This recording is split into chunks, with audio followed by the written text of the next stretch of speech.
ना डोले।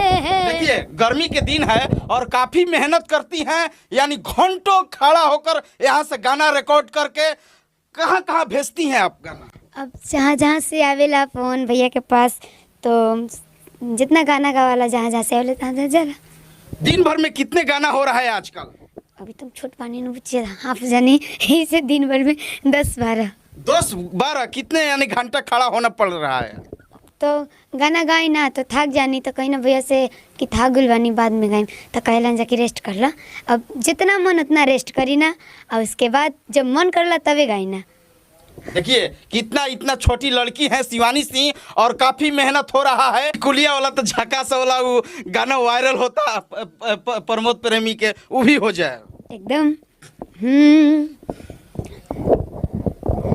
कि बनी सबसे झकास हम अपना क्लास में,